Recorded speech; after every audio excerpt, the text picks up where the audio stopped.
In ancient times, the gods, led by Zeus, Poseidon, and Hades, rebelled against their parents, the Titans, and with the aid of the Kraken, a monstrous creation of Hades, banished them to the underworld. The gods then divided the universe. Zeus took the skies, Poseidon claimed the seas, and Hades, tricked by Zeus, was left with the underworld.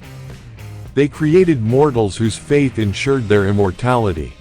However, after the Trojan War and Odysseus' long journey, mortals began questioning their gods. A fisherman named Spyros discovers a floating casket containing a living baby clutched by its dead mother. Spyros and his wife Marmara raise the child as their own, naming him Perseus.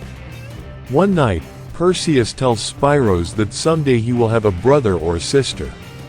Spyros says that Perseus will always be his son. One day, Spyros, Marmara, Perseus, and her sister Tekla are fishing. But they did not catch any fish. Perseus witnesses soldiers from Argos destroy a statue of Zeus. Angered by this act of desecration, the gods send the Furies to punish the mortals. The Furies, merging into Hades, attack Perseus' family, killing them, but leaving Perseus as the sole survivor. He is rescued by Argos soldiers led by Draco. Brought before King Cepheus and Queen Cassiopeia, who are celebrating their defiance of the gods. While their daughter Princess Andromeda disapproves of her parents' rebellion, Queen Cassiopeia furthers her boasts. The revelry is interrupted by Hades. Hades kills the remaining soldiers while Perseus is unaffected. Hades tells them to kneel, and they kneel. Hades kills Queen Cassiopeia by rapidly aging her. Hades threatens to release the Kraken in 10 days and Argos will be swept from Earth unless Princess Andromeda is sacrificed during the upcoming solar eclipse. Before leaving, Hades reveals Perseus as a demigod. The messenger god, Hermes, approaches Zeus on Olympus, revealing the location of his son Perseus. Hermes suggests offering Perseus sanctuary, but Zeus declares that he shall be left to his fate, along with the other infidel mortals. Perseus is imprisoned but meets Io, who reveals his divine origins.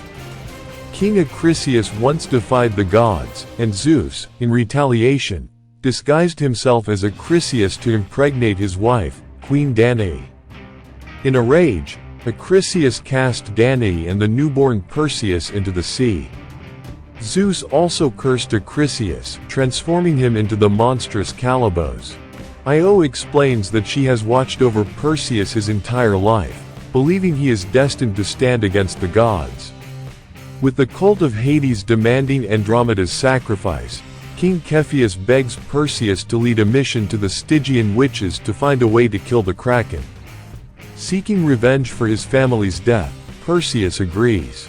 Joined by the king's guard and monster hunters Ozil and Cuchik, Perseus embarks on the quest. Meanwhile, Hades pays a visit to Acrisius, now known as Calibos, and informs him that Perseus, the son of Zeus and Danae, is still alive. He expresses his desire to eliminate Zeus and seeks Acrisius' assistance in eliminating Perseus. Hades bestows Calibos with extraordinary abilities to eliminate Perseus. The group rest. One soldier plays a flute, but another soldier snaps the flute in two. Draco trains Perseus how to use the sword. Draco tells Perseus to stay focused and always keep his balance at all times. Perseus conveniently masters swordplay in 3 seconds. Apollo convinces Zeus to give Perseus a chance and gifts him an enchanted sword and the winged horse Pegasus. Perseus initially refuses the gifts, but Draco wisely keeps the sword. Along the way, the group is attacked by Calibos. Calibos kills many soldiers. Though Perseus is wounded, they manage to drive Calibos away. Calibos' hand then transforms into a scorpion. His spilled blood summons giant scorpions. The group fight the giant scorpions, but they are no match. Io suddenly appears and displays fighting skills with ropes and stuff. Draco kills one giant scorpion, and Perseus kills one. More big scorpions appear, but suddenly a bunch of rogue guys appear and use sorcery to stop the scorpions. The men are a bunch of jinn, desert sorcerers led by Sheikh Suleiman, who join forces with Perseus. In Argos, Andromeda and her servant attend to children, but they notice a group forming around the madman Procopion, who is inciting them to offer Andromeda as a sacrifice. Suleiman, one of the jinn, conjures magical flames and uses them to heal Perseus. The giant scorpions were then ridden by the jinn, as they had been tamed into giant horses by the jinn. The group reaches the Stygian witches. The witches demand compensation in exchange for information on how to defeat the Kraken, but Perseus seizes their eye and warns that he will hurl it off a cliff unless they respond to his inquiries. They instruct the team to behead Medusa, the gorgon with serpent-like hair whose gaze can petrify anyone. Perseus returns the eye, but the witches caution him that he will die, revealing that Io seemed to be aware of this all along. Io takes Perseus down into boat and trains him how to fight Medusa. Perseus speaks with Draco, revealing that Draco's daughter was killed by Medusa. Perseus and his remaining companions journey to the underworld. In Medusa's lair, Medusa ambushes the group, striking Solon in the chest with an arrow, causing him to tumble to his fiery demise below. Draco is also shot with an arrow but survives. Medusa attacks Ixes and turns him to stone. Medusa turns Eusebius to stone and falls to pieces. Suleiman make the ultimate sacrifice, wounding Medusa before turning to stone. Draco joins the fight and allows himself to be killed by Medusa. Perseus beheads Medusa, but as he leaves, Calibos kills Io. Perseus and Calibos engage in a final battle, where Perseus, accepting his identity, uses the Olympian sword to kill Calibos, who asks him not to become a god. Io dies and evaporates, summoning Pegasus before she goes. Perseus says a final goodbye to Io before mounting Pegasus and flying to Argos, where the Kraken has been unleashed. The cult of Hades prepares to sacrifice Andromeda. As the Kraken wreaks havoc, Hades reveals to Zeus that he has been feeding on human fear, growing more powerful while the gods weaken. Zeus, realizing his error, places his hope in Perseus. In an intense chase, Perseus retrieves Medusa's head just in time. As the Kraken prepares to devour Andromeda, Perseus unveils the head, turning the creature to stone. The falling debris kills Procopion and Cepheus, while Andromeda is thrown into the sea. Hades confronts Perseus, but Perseus calls upon Zeus and uses his sword, engulfed in lightning, to banish Hades back to the underworld. With the Kraken defeated and Hades vanquished, Perseus rescues Andromeda from the sea. Afterward, Andromeda asks him to rule Argos by her side as king, but he declines. Perseus visits the cliff where Zeus' statue stood. However, Zeus appears and offers him godhood once more, which Perseus declines. Since Perseus is determined to remain on Earth, Zeus resurrects Io, and the two embrace while Pegasus flies above them. Movie commentary. Clash of the Titans 2010 is a visually ambitious remake of the 1981 classic that blends Greek mythology with intense action sequences.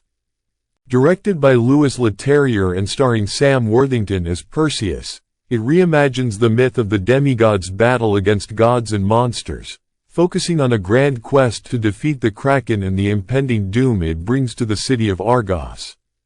While the film delivers on spectacle with larger-than-life creatures and epic battles, it lacks the emotional depth and character development that could elevate it beyond just a visual feast.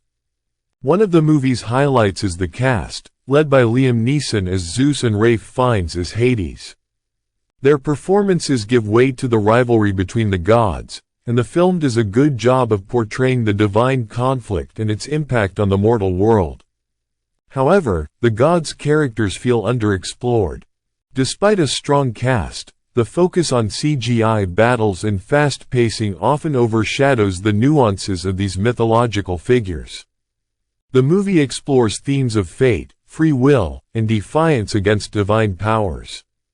Perseus, born as a demigod, rejects his divine heritage, seeking to live and fight as a man. This choice mirrors the human struggle for independence, a refusal to be pawns in the games of higher powers. Perseus' journey is not only physical, as he fights monsters like Medusa and the Kraken, but also internal as he wrestles with his identity. The film taps into the classic hero's journey, but its fast pacing sometimes rushes through the emotional stakes that should have grounded the action. The action sequences and special effects are undeniably the movie's strength. The Kraken, Medusa, and the other mythological creatures are stunningly rendered, delivering awe-inspiring moments. The scene where Perseus faces Medusa is particularly tense, combining horror elements with an epic battle of wits. Likewise, the final confrontation with the Kraken is a visually thrilling climax. The downside, however, is that the focus on spectacle often takes away from character development and deeper emotional connections, making the film feel more like a series of set pieces rather than a cohesive narrative. One of the core lessons of the film is accepting who you are. Perseus struggles with his identity as a demigod, rejecting the gods, but ultimately, he must embrace his abilities and heritage to defeat the Kraken. The movie suggests that in life, we often need to accept all parts of ourselves, even those we might wish to deny, in order to overcome our greatest challenges. Perseus' journey teaches the value of bravery. Faced with impossible odds and powerful enemies, Perseus continues his quest, showing that courage is about standing up for what is right even when the outcome seems bleak. His determination to protect Argos, even when others falter, is a reminder that true heroism lies in perseverance. The film touches on the strained relationship between mortals and gods. The gods rely on human worship for power, but the mortals, having suffered at their hands, rebel against them. This echoes the idea that unchecked power and arrogance, even among gods, lead to rebellion. The gods' vulnerability reflects how trust and faith, once broken, can lead to conflict, a lesson relevant even in human relationships. Many characters in the film, including King Cepheus and Queen Cassiopeia, display hubris, arrogance and excessive pride, which leads to their downfall. Their defiance of the gods brings about the wrath of Hades and the unleashing of the Kraken. This underscores the classic moral of Greek mythology that hubris leads to inevitable consequences. Clash of the Titans, 2010, is a film packed with thrilling action and impressive visual effects, making it an entertaining experience for fans of Greek mythology and epic adventures. However, the depth of its characters and the emotional weight of the story are sometimes sacrificed in favor of spectacle. While it might not reach the heights of the original myth, it serves as a reminder of the timeless appeal of heroes, gods, and monsters. The lessons of identity, courage, and the consequences of arrogance are central to the story and provide some meaningful takeaways amid the action. Ultimately, it's a fun, action-packed retelling of a classic myth, but with room for deeper exploration of its themes and characters.